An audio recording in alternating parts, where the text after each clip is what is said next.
సహకార వ్యవసాయం అంటే ఏమిటి? దెన్ ఇక్కడ మీకు జనరల్గా చెప్తాను. So what is a cooperative farming? Cooperative farming కింద ఆ గ్రామంలో ఉన్నటువంటి వ్యవసాయదారులు ఒక సంఘమును ఏర్పాటు చేస్తారండి.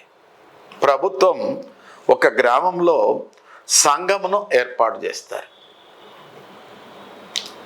ఆ సంఘం అంటే సొసైటీ.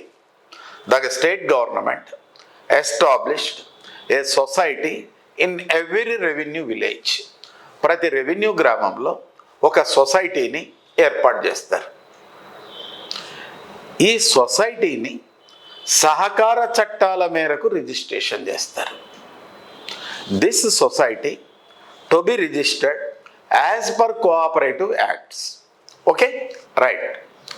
మరి అటు తరువాత ఆ గ్రామంలో వ్యవసాయదారులు స్వచ్ఛందంగా నామమాత్రపు సభ్యత్వ రుసుముతో సభ్యులుగా చేరవచ్చు.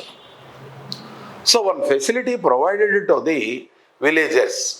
The villagers can join in cooperative society voluntarily with minimum subscription.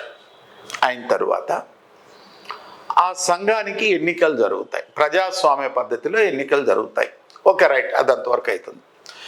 ఎవరైతే ఆ సంఘములో సభ్యులుగా చేరినారో వాళ్ళు తమ వ్యవసాయ భూములను, తమకున్నటువంటి వ్యవసాయ భూములను, పశువులను, వ్యవసాయపు పనిముట్లను, యంత్రాలను మొత్తం అన్నిటినీ కూడా మెయింటెనెన్స్ కోసం సొసైటీకి ఇవ్వాలి.